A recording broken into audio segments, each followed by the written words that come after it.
Hoje é quarta-feira, muito boa tarde para todos, para darmos início a mais um estudo de O Livro dos Espíritos em nossa vida, iluminando as nossas consciências. Agradeço de coração pelo carinho, pelo amor que vocês também têm, pelos estudos, pela assistência dos bons espíritos. Então, vamos dar prosseguimento. Hoje, nós continuamos com o capítulo 10, que trata de ocupações e missões dos espíritos. Vamos ver então o que Kardec pergunta e o que os espíritos respondem. Na pergunta 577, quis saber Kardec dos bons espíritos quando um homem faz uma coisa útil, é sempre em virtude de uma missão anterior e predestinada, ou pode ter recebido uma missão não prevista? Respondem as entidades amoráveis. Tudo que um homem faz não é consequência de uma missão predestinada. Nós vamos ver mais à frente o que é a predestinação. Ele é frequentemente um instrumento de um espírito que se serve para fazer executar alguma coisa que considera útil. Então, veja só, o espírito lá do outro lado, na erraticidade, ele deseja escrever um livro. Então, ele precisa de um médium ou de uma pessoa, homem ou mulher, que possa ser o agente especial para que ele possa escrever o livro. Então vamos lá. Por exemplo, um espírito julga que seria bom escrever um livro, que ele escreveria se tivesse encarnado, mas ele não está. O que ele faz? Ele procura o escritor mais apto a compreender o seu pensamento e a executá-lo. Dá-lhe então a ideia, ou seja, o espírito dá a ideia àquele que ele achou apto para escrever o livro, e ele dá a ideia e dirige esta pessoa, o escritor, durante a sua execução. Assim, este homem não veio à Terra com a missão de fazer essa obra, não, mas ele foi influenciado. Acontece o mesmo com alguns trabalhos de arte e com as descobertas. Acrescentemos ainda que durante o sono do corpo, o espírito encarnado comunica-se diretamente com o espírito errante e que se entendem sobre a execução. É verdade. Então, o que acontece? Durante o sono do corpo físico, esse candidato a escritor, que já está em entendimento com esse espírito, eles se encontram no plano espiritual. E lá eles conversam sobre a execução da obra. E nós colocamos aqui como exemplo Chico Xavier e Divaldo Pereira Franco, esses dois luminares do Espiritismo que juntos escreveram aí quase 800 livros, fora as milhares e milhares de mensagens que eles deixaram para todos nós. Então, eles foram esses agentes. Os espíritos superiores encontraram neles o conteúdo necessário para que eles pudessem expressar nos livros o pensamento desses espíritos. Então, vocês vejam que é assim que acontece nas ciências, nas artes, em tudo. Em todos os aspectos, sempre há influência espiritual sobre as pessoas. Na 578, o espírito pode falir na sua missão por sua culpa? Resposta bem simples: sim. Se não for um espírito superior, ele virá a falir, se não tiver a capacidade de sustentar aquilo que pode ser a sua missão. Por exemplo, no plano espiritual, um espírito que ainda não tem aquela força que tem um espírito superior, ele pede uma missão que está acima de sua capacidade. Os mentores espirituais advertem: olha, esse tipo de missão está além de tuas forças. Você poderá fracassar. Não, não, mas eu quero porque eu estou ciente de minhas responsabilidades e eu vou levar a bom termo esta missão. Então, é-lhe concedido. Ele vem e fracassa, porque não tem a têmpera de aço que tiveram esses espíritos como Chico Xavier, o Divaldo, Kardec no passado e tantos luminares do espiritismo. Portanto, muito cuidado quando estivermos no plano espiritual, nunca peçamos além daquilo que os nossos ombros possam suportar. E os mentores espirituais sabem, eles nos dão a missão que precisamos. Na 578A, quais são para ele as consequências, ou seja, consequências para esse espírito que faliu porque não suportou com a missão que lhe foi confiada? Resultado: terá que confiar, terá que reiniciar a tarefa. Está nisso a punição, ou seja, ele perderá a sua encarnação nesse sentido, nessa parte. Ele poderá ter sucedido em outros detalhes, mas nesta missão que lhe foi confiada e que ele não soube levar a efeito, a levar a cabo, ele vai sofrer as consequências, não só no plano material, porque não cumpriu, mas especialmente no plano espiritual, pelo mal que ele possa ter causado, né, por não ter cumprido a sua missão. Digamos que veio como para ser médico, mas como médico não operou como devia. Foi mais um mercenário, que aliás existem por aí em grande quantidade. Não foi como um Bezerra, um Napoleão Laureano, enfim, grandes médicos caridosos, Dr. Leôncio Correio, e daí vai sofrer as consequências. É isso, vamos em frente. O espírito. Agora, então, vamos falar da predestinação, porque muitos entendem a pessoa está predestinada a fazer o mal. Não, isso não existe. O Espiritismo rejeita a predestinação absoluta, ou seja, a ideia de que o destino, as provações ou a salvação de um indivíduo já estão totalmente traçados por Deus antes do nascimento, sem a possibilidade de escolha. Em vez disso, a doutrina enfatiza o livre-arbítrio e a responsabilidade individual. O significado de predestinado na visão espírita pode ser entendida nos seguintes termos: predestinação à felicidade e perfeição. Todos os espíritos são criados simples e ignorantes, mas com a predestinação de progredir e evoluir rumo à perfeição e à felicidade eterna. Este é o destino final comum a todas as almas e não adianta a criatura dizer que não quer, porque quer queira, quer não, terá que seguir em frente.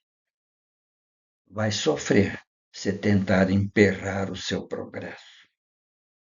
Vai sofrer, até que, de tanto sofrer, ele vai se entregar e vai seguir aquela predestinação de ser feliz, de progredir sempre.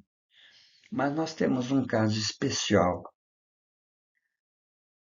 Esse querido irmão chamado José, conhecido como Arigó. Ele, ele era médium, de efeitos físicos extraordinários, um homem de bem, e ele encarnava o espírito do Dr. Fritz, incorporava, quer dizer. Em resumo, o termo está ligado ao fenômeno mediúnico de Arigó, e ao espírito que o guiava, Dr. Fritz, como predestinado, indicando seu papel único na cura espiritual. O que esse homem fez de bem, o que esse homem operou e curou tantas e tantas pessoas. Inclusive, ele usava um canivete, pessoal, que nem sequer era esterilizado. E com isso ele cortava, a pessoa não sentia dor nenhuma e saía de lá curada. Nos olhos, veja o que é a influência espiritual. Coisas incríveis. Inclusive, dentro das milhares de pessoas que ele curou, ele também curou a filha do presidente da República, Juscelino Kubitschek, a sua filha querida, Márcia Kubitschek, que sofria de dores lombares e não houve médico capaz de curá-la dessa dor. Juscelino levou até lá, aonde fazia suas curas, se não me falha a memória, era em Congonhas do Campo, e lá ela passou pelas mãos do nosso querido Arigó e saiu de lá sem dor nenhuma, nunca mais teve dor. Então, vocês vejam que a influência espiritual é qualquer coisa fora do comum. Na pergunta 579, desde que o espírito recebe a sua missão de Deus, como Deus pode confiar uma missão importante de interesse geral a um espírito que poderia falir? Respondem os espíritos. Deus não sabe se o seu general será vitorioso ou vencido. Ele o sabe. Ficai certos, e seus planos, quando importantes, não dependem desses que devem abandonar a obra em meio do trabalho. Toda a questão está para vós no conhecimento do futuro, que Deus possui, mas que não vos é dado. Então, pessoal, vejam só, Kardec, esse homem extraordinário, considerado um dos benfeitores do mundo, pelo bem que ele espraiou, ele veio com essa missão. Poderia falir, mas não faliu, porque de tempera de aço.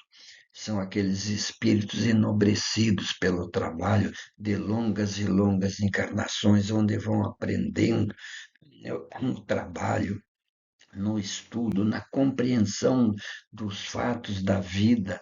Então, são espíritos preparados e eles não vêm a falir em sua missão. Colocamos aqui o nosso querido Chico Xavier.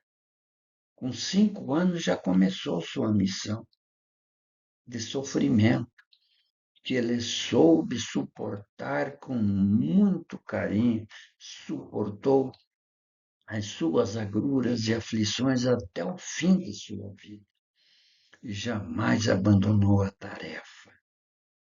Esses são espíritos superiores, espíritos que Deus envia para ajudar a humanidade. Na comunidade, no amor, no ensino, porque Chico Xavier deixou aí cerca de 530 livros, pessoal, fora as milhares de mensagens estimulando para o bem e para o progresso. Continuando, 580. O espírito que se encarna para cumprir uma missão tem o mesmo receio daquele que o faz como prova? Não, pessoal, de jeito nenhum. O espírito que encarna para cumprir missão é uma coisa e prova é outra. Missão é um fato muito importante que um espírito recebe do plano espiritual dos mentores que trabalham nesse sentido para trazer para o plano terreno, para ensinar um professor, um médico, um cientista, enfim. Agora, prova não. Prova somos todos nós simples que temos uma prova a suportar. Por quê? Porque erramos muito no passado. Estamos aqui em prova agora, espiando as nossas faltas. Portanto, ele não tem experiência para as grandes coisas e para as simples. aos quais nós todos cumprimos com muito amor e alegria. Vamos em frente? Na pergunta 581. Os homens, que são os faróis do gênero humano, que o esclarecem pelo gênio, têm certamente uma missão, claro que tem, mas no seu número há os que se enganam e que, ao lado de grandes verdades, difundem grandes erros. Como devemos considerar a sua missão? Vejam só, é claro que temos grandes homens, mulheres, que muito fizeram pelo bem da humanidade, mas muitos se enganaram, especialmente no meio religioso, quando deveriam ter a missão de ensinar, de elevar o espírito dessas pessoas, sucumbiram. Então vejam que os espíritos respondem. Como falseada por eles, eles falseiam, estão abaixo da tarefa que empreenderam. É necessário, porém, considerar as circunstâncias. Os homens de gênio devem falar de acordo com o tempo. Claro, cada um vem a seu tempo. E um ensino que parece errôneo ou pueril para uma determinada época avançada poderia ser suficiente para o seu século. E aqui, pessoal, como exemplo, nós citamos Kardec. Kardec, quando começou a codificação do Espiritismo, num passado não muito distante, onde o seu trabalho, em razão da ignorância do povo, dos religiosos especialmente, que o perseguiram, que o difamaram, as igrejas ditas cristãs, nossa, as mais torpes mentiras denegriram, queriam denegrir a bondade de Allan Kardec, mas nada conseguiram. Por quê? Porque é um espírito superior. E Allan Kardec, então, estava além do seu século. Segundo o grande filósofo Karl Popper, ele disse que Kardec estava 100 anos acima de sua época. Portanto, esses gênios, eles são incompreendidos. Como, por exemplo, Jesus, esse espírito puríssimo, muito, mas muito acima da época em que viveu, eles não puderam entendê-lo, em que pese os seus ensinamentos serem tão simples. E o Espiritismo, então, está esclarecendo tudo isso. Então, na 582, pode-se considerar a paternidade como uma missão? É, dizem os espíritos, sem contradito uma missão. Claro que é. Ao mesmo tempo um dever muito grande, que implica mais do que o homem pensa, sua responsabilidade para o futuro. Deus põe a criança sob a tutela dos pais para que esses a dirijam no caminho do bem. Ele lhes facilitou a tarefa, dando à criança uma organização débil e delicada, que a torna acessível a todas as impressões.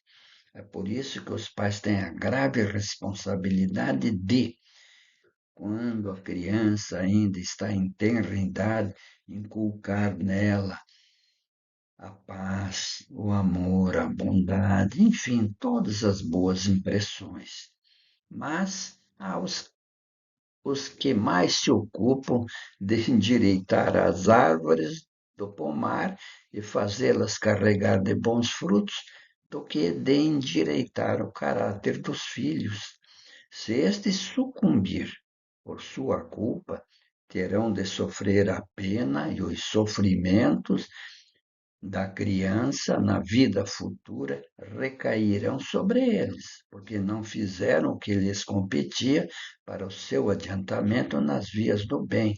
Consequentemente, esses pais serão punidos rigorosamente porque não souberam dar ao filho ou aos filhos a educação necessária. E este poderá se transviar nos meandros da marginalidade.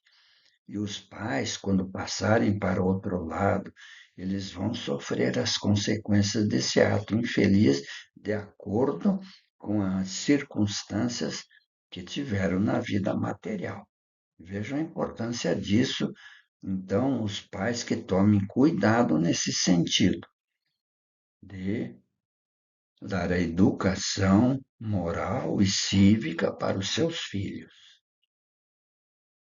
Na 583, se uma criança se transviar apesar dos cuidados dos pais, estes são responsáveis, vejam a diferença agora. Não, não serão responsáveis, mas quanto piores as disposições da criança, mais a tarefa é pesada e maior será o mérito dos pais se conseguirem desviá-la do mau caminho. De fato, olha, pessoal, ter um filho, uma filha, um casal de filhos no lar, de filhos imperfeitos, autoritários, maldosos, é uma tarefa para os pais dificílima. E se eles conseguirem vencer as más inclinações dos filhos, estão de parabéns. Agora, os filhos, eles vão penar. Quando passarem para o mundo espiritual, vão reconhecer o erro que cometeram para com os pais que quiseram educá-los e não aceitaram a educação, serão responsabilizados. É como Jesus asseverou: haverá choro e ranger de dentes. Na 583 anos, se uma criança se torna um bom adulto, apesar da negligência e dos maus exemplos dos pais, estes se beneficiam com isso? Resposta simples: Deus é justo, porque quando uma criança encarna, não é, numa família, é um espírito que já viveu muito, que traz os seus valores morais, espirituais, intelectuais. E mesmo que os pais sejam negligentes, olha, quase não liguem para a educação do filho, se é um espírito já de um certo esclarecimento, ele segue em frente. E é, E se é feliz, não é? Porque então Deus é justo, ele vai dar o galardão àquele que o merece. E nós colocamos um slide aqui para vocês verem, ao olhar para vocês, diz uma entidade, sinto uma profunda gratidão pela bênção de ter uma família tão unida. E olha, como é alegre quando a gente vê uma família, né? O pai de mãos dadas com a mulher, e a mulher com os filhos, né? Todos alegres, né? Como mostramos aqui. É uma bênção. Todos eles serão beneficiados, não tem dúvida.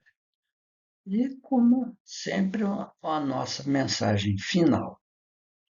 Como sempre, com Chico Xavier e algum espírito superior, no caso, Meimei. Escora-te na paciência e caminha. Haja o que houver, faz o melhor que puderes, abençoa e passa. Cala-te e auxilia. Onde estiveres, espalhe a beneficência das boas palavras e oferece a bênção do teu sorriso de paz e fraternidade.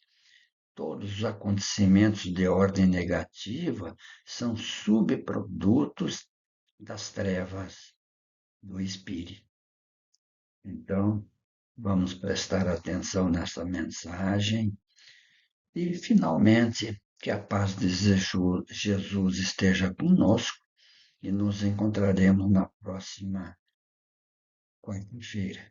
E olha, pessoal, eu tenho um canal no YouTube chamado Luz Espiritismo. Lá tem talvez mais de 100 mensagens de estudos. Se vocês quiserem ler, assistir, fiquem à vontade. Eu agradeço de coração.